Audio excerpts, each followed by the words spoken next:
Hey there, friends. We have another Ren video, and it's gonna be Power, which I'm excited because I've been really wanting to listen to this song for a while, but I've been good and I've waited for an update on Slaughterhouse because it's been like 2 days since I recorded that reaction, since I first heard Slaughterhouse.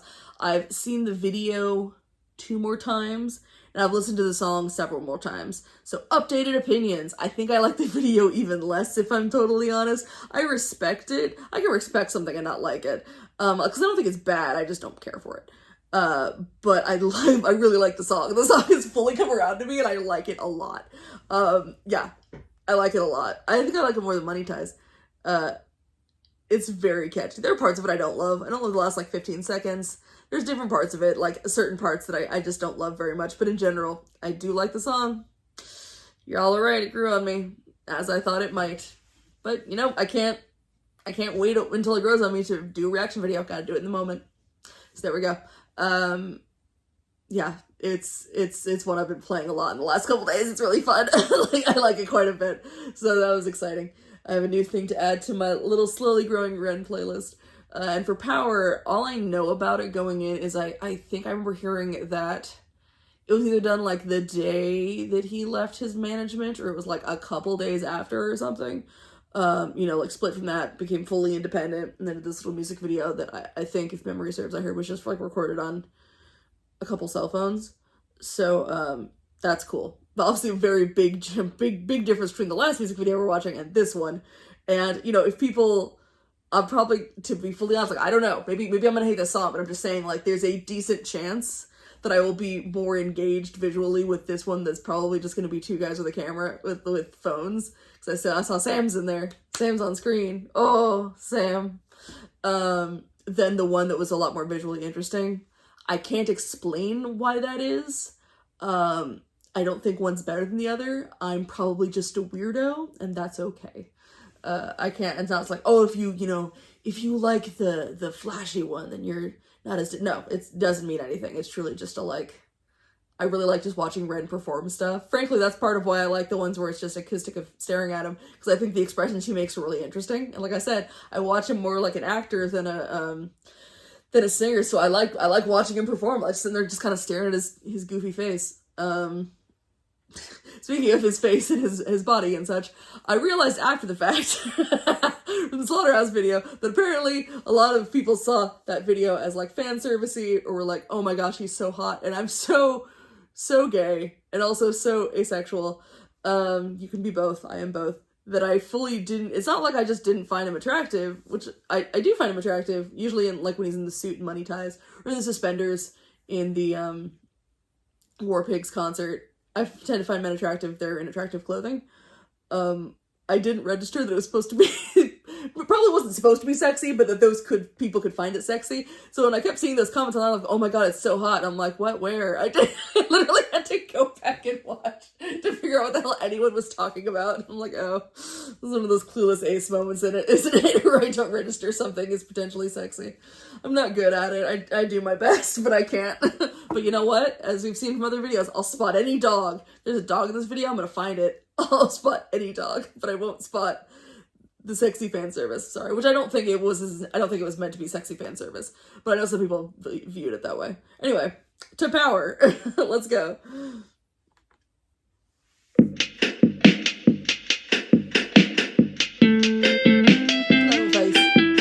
Get it? Power.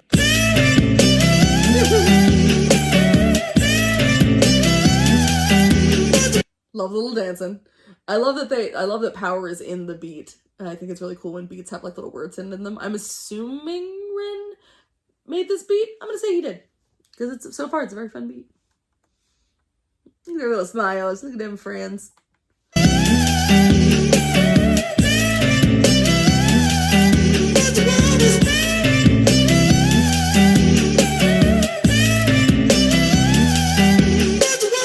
These kids don't play my shit, I never had a top 10. Maybe it's cause I sing about violence and depression. They say, so if you did have a top 10, oh, plot twist. Don't blame these kids, just focus on yourself, friend. Well, if they don't like what I'm doing now, then fuck them. Don't trip, I up the ante, learning licks like John. This is a random thing to say. I he gives a good middle finger. So one of those guys that has long fingers, and it just like really feel it when they flip you off. I got nothing. I got little nubby fingers, but like there's just something weirdly satisfying about someone with like a really long finger just going like fuck you with the flipping someone off. It just feels very intense. That's all. I just had to appreciate. Hey Red, you got a good middle finger, bro. They say don't blame these kids, just focus on yourself, friend. Well, if they don't like what I'm doing now, then fuck them. Don't trip, I up the ante, learning licks like John Pashanti, smoking spliffs and popping candy, idolizing Sid and Nancy. Woo! Rock and roll in my soul, bumping Nat King Cole on the dole. Okay, got a bunch of names. Bumping Nat King Cole. Not necessarily something I bump, but I do like Nat King Cole. That's a hilarious thing to randomly say you bump. You bump to Nat King Cole. I mean, his music's beautiful. Why not? We got idolizing Sid and Nancy. Sid Vicious and Nancy. Ah, shit. I can't remember her last name. Whatever her last name was. Sorry, Nancy. The lovely dynamic duo from Sid Vicious from the Sex Pistols, who I, obviously being the giant film dork that I am, know their story best from the movie Sid and Nancy with Gary Oldman, who was very good in that film. That film's actually pretty good from what I can remember. I haven't seen it in like 20 years, so if it sucks, apologies, and I just forgot about it, but I remember it being pretty good. Just a very unhealthy relationship that ended not great. Definitely something to idolize. And then mentioning, oh god, I always forget how to say his last name. He literally just said it too.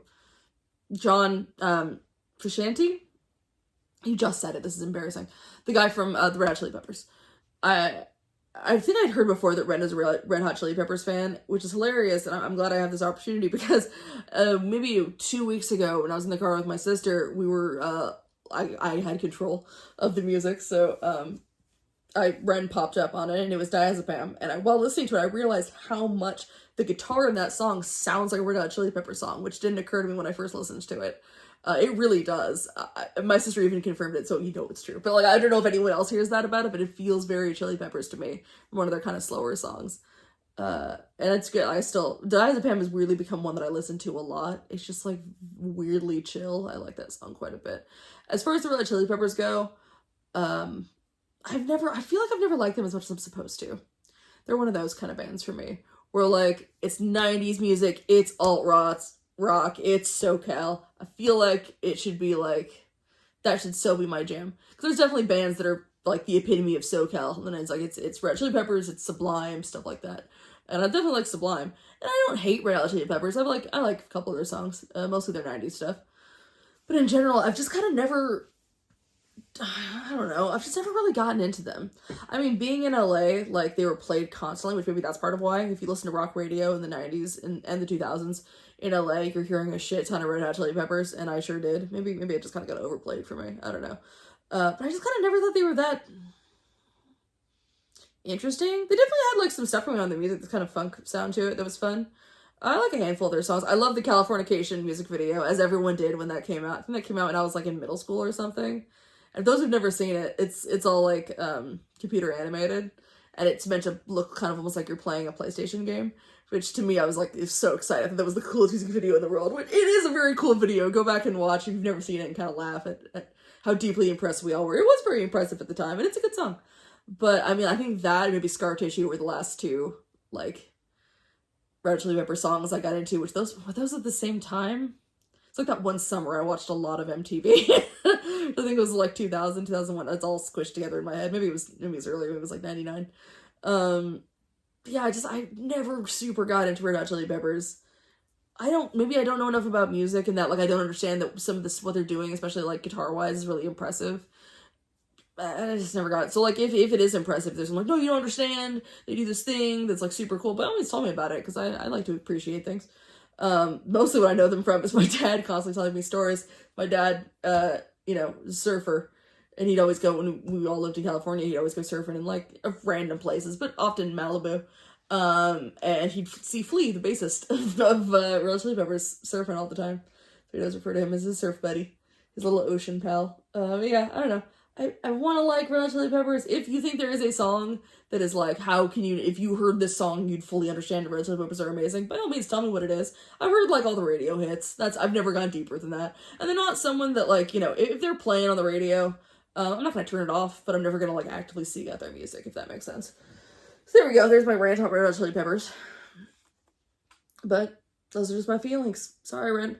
Now we can't be best friends. I'm sorry. I'm sure we're both very disappointed. Because, you know, we were destined to be best friends. We can't be. I don't know why I said that. I'm very sleepy. Oh, goodness. All right. Sing Sid and Nancy, woo, rock and roll in my soul, bumping, knocking cold, on the dole, fish and chips and games consoles, council house and violent flow. But life weren't sweet at home, mum and dad took a trip and they split shalom. What will be, but me, I hate to see my mum alone. Late night crying, get so... Oh, it's really heartbreaking. I remember when my parents split and I was a full-grown adult when that happened. But the first time, my dad left several times. The first time it was, I was in... No, I think all of them were post-high school. I was like in my late teens, early 20s. So it's like, I didn't care. As far as like, for me, it's not like I was like, no, papa. It was more of just like, what is wrong with you? How could you leave my mom? She's like the greatest woman. You're an idiot. And I very much relayed that information to him. So the hate to see my mom alone thing is very real. They've split up a few different times and then always got back together because my dad's an idiot. And then finally, they've now officially gotten divorced, kind of. They're divorced. They live in different states, but they're just like best friends. It's very weird. I mean, like, I don't want my parents to fight, but it's just weird. They're like besties, and like at Christmas we're all gonna get together. They'll still sleep in the same bed. It's just very strange. But hey, I guess they're better as best friends. I don't know. Just my dad's needs to go to a therapist. But anyway, just babbling about my family drama. They'll never watch this. Fuck it. But that not wanting to see your mom alone thing is very real. I feel bad because I know my dad is a troubled dude. Who needs a fucking therapist, but I am very much always just like, how could you hurt my mother? My mother deserves all the good things. And now she's got her little house. She has her 2 dogs. She's a happy lady, but that was always my main concern. Of just like, don't screw over my mom. I will beat the shit out of you. Oh, I do try to... Let's go back. Violent flow, but life weren't sweet at home. Mum and dad took a trip and they split shalom. What will be, but me, I hate to see my mum alone. Late night crying, get so high to try to silence sounds of fighting. Through the walls I heard love dying, so I focused on my... That's what it was. I focused on my... Oh, I quite like that. That was great. Oh man, Through the Walls I Heard Love Dying is such a very sad but also kind of poignant, perfect way of putting that. As opposed to like, I heard them fighting. It's like I heard love dying. It's really heartbreaking, but also a very, very cool way to put that. And then I focused on my power, which could be a lot of things. Could be focused on his like kind of independence, autonomy. It could be just him focusing on music, his music, whether it's his or just music in general. When you become an artist, just absorbing or like, listening to music is kind of like helping your art. I remember when I was younger and I wanted to be a filmmaker so bad, and I that's what I tell my mom all the time. It's why I was allowed to watch like rated R movies before my sister was, when she was reached the age I was at, because I'm just like, well, Mom, I'm not like trying to watch filth, it's research. I'm gonna be a filmmaker one day. My parents were like, look, this is for some reason her thing. Sure, as long as it's not, it's like, we know you're not gonna go try to watch porn or horror films, you're petrified. So yeah, it was hilarious. I'm just like, it's art is kind of the I don't know what I'm saying, sorry. The power thing, I'm just like, I can just imagine him in his room listening to music is basically what I'm saying. And yeah, I really, really like that part of the song quite a bit. I also, if them just sitting there, it's still very fun to watch, even though it's just 2 dudes kind of bouncing in a car. They probably filmed this maybe a few times, driving around the block or whatever it was. But I will say, my little ADHD brain, because he's just kind of bobbing his head, I'm listening for sure, hearing the music, loving it, but I'm also kind of just staring at his earring dangling around, and it's a little bit distracting. I kind of can't stop watching it. I heard love dying, so I focused on my... That's what it was. I focused on my... Now let's go back. These kids don't play my shit, I never had a gold. Let's go back. Goes back to the beginning part of the song. That's cool. Let's go back. These kids don't play my shit, I never had a gold plaque. My style is old school, but I swear this ain't a throwback. I put my visions into rhythms on a dope track. To understand the place I'm coming from, let's go back. When I was 16, I was a sick teen, I was a victim of my head. I was just 16, up in the kitchen, racking up lines till my nose bled. 16, in an affliction, in an addiction with my dread. I was just 16, I was quite sick then, I was a prick then, I was a pleb, but... Another great middle finger. That's interesting. So I know that he's, I think I've heard that he's sober now. Definitely doesn't drink alcohol. I don't know if he can. Like, I don't know if, like, for med reasons or just, like, he just doesn't want to drink anymore. I don't think he does drugs anymore. I've just had, like, all of the medicated ones. I think he smokes pot on occasion, maybe. But it's interesting here that he used to, like, snort maybe coke, maybe something else.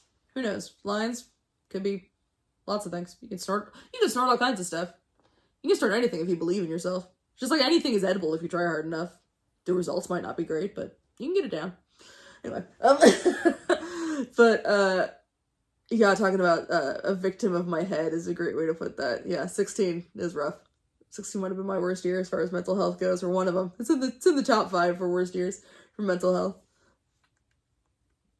An addiction with my dread's also a good way to put it. If it's what I think, because when I think of addiction with my dread, I think of that kind of, that cycle. First of all, it's the, I don't know, I think that could be interpreted in a few different ways. One of them just being when everything about your anxiety, depression, whatever it may be, kind of becomes all encompassing. It's all you can see, it's all you can feel, and it feels like that's all there is.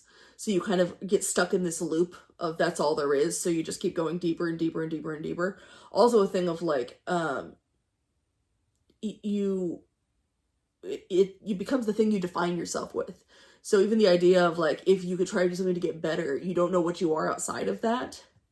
And it almost, in this kind of sick way when you're young, it almost makes you feel, I don't know, not important, but like, if you're one of those angsty teens, as I was on occasion, at times when it was less bad, it was less overwhelming, and I was afraid it was gonna, that I wasn't gonna survive my mental illness.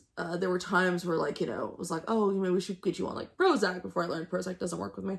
And I was just like, no, because that's an artificial happiness. And like, I'm, this is my real emotions. And it just is, I don't know, it becomes this weird thing of like, you almost think that it makes you seem more interesting than you are, which is very silly. It's a very silly, very naive thought process, but it is one that I experience. I think others do, and I think that's part of the addiction with your dread, of just like you define yourself by it, and also you don't know how to exist without. Like, literally, I've had the problem of when I don't have my anxiety, I'm lost, because like, what if I don't have that dread, that adrenaline pushing me? Sometimes I just kind of end up staring into space.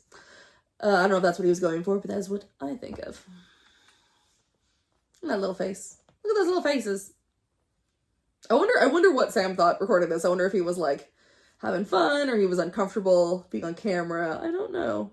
But I guess they probably just had like two phones sitting on either side, so we can kind of go back and forth. And I assume they just kind of did it through a couple times. I wonder if, I doubt Ryan had an idea of like exactly when he wanted to turn, so it was just kind of, he had the freedom to do whatever he wanted. I don't know if this was all one take, or, because it's not all one shot, but it could have been one take. I wonder how many takes it took. If he's mentioned that anywhere, by all means, please let me know, because I'm still semi new to the Ren rabbit hole. I haven't gone back and watched all the live streams, but I plan to eventually. So let's boop. My dread, I was just 16, I was quite sick then, I was a prick then, I was a pleb, but fuck it, we're all misguided individuals, life can suck it. My cup ain't half full, man, I'm filling up the whole bucket. I'll drink my tears so I can drown my sorrow, sing like I might die tomorrow, live note for note, I go for broke on every single song I wrote, and every single song I write brings freedom to my weary mind, a healing that you'll only find inside an intricate design of kicks and snares and fat bass lines. I flip the script until I find my... That was freaking... I like this song a lot. Yeah, I love that, because it is the freedom you can only find in whatever your release is, whether it's making something or just enjoying something, whatever it may be, that is your release. Everyone's got one, no matter how silly it might be. It's like stamp collecting. There's nothing wrong with stamp collecting. Whatever it is, that thing that gives you the little dopamine hit, and whatever lets you just get your emotions out. Heck yeah.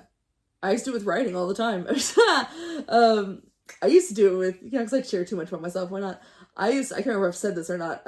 When I used to write a journal all the time, but I didn't like journaling. I just thought, like, I was a weird kid, and I was just like, I don't want to hear, like, today I did this, or today. So instead, my journal and it was great, because it also made it so no one could find my diary. Like, no one knew, if they found my journal, wouldn't know what it was, which is kind of helpful. Instead, I made these two characters, I forget their names, like Jeff and something, Brian, I don't remember.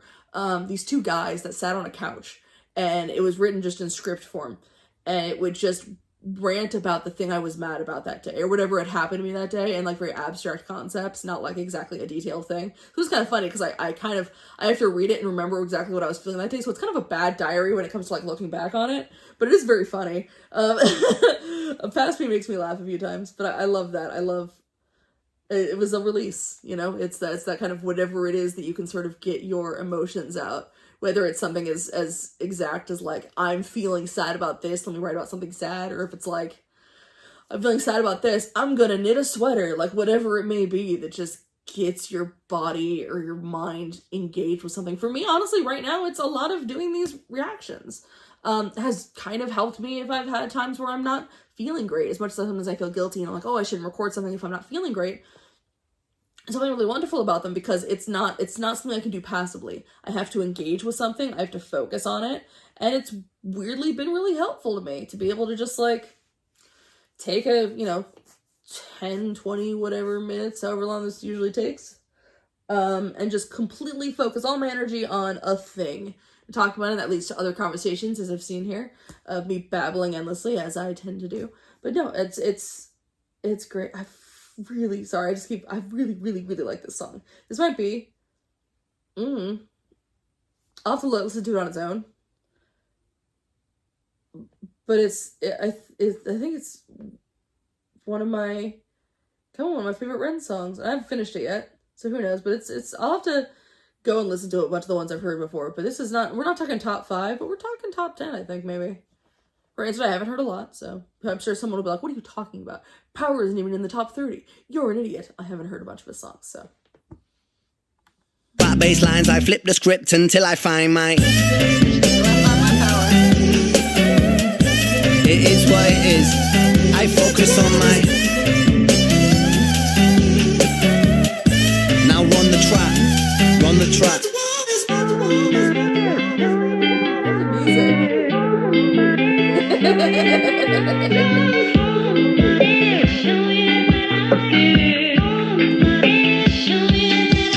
Get it?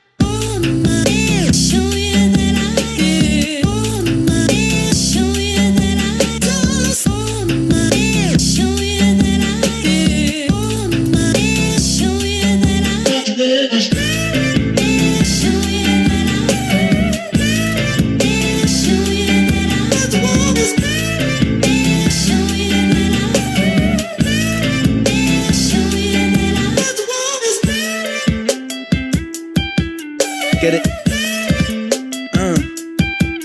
Power. Get it?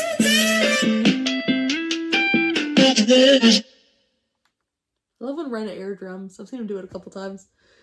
And it was cute watching Sam on occasion mouthing the lyrics. I don't know if he knew he was doing it or not. Who knows? If he was just kind of vibing with it and didn't realize he was saying the lyrics as well. That was very cute.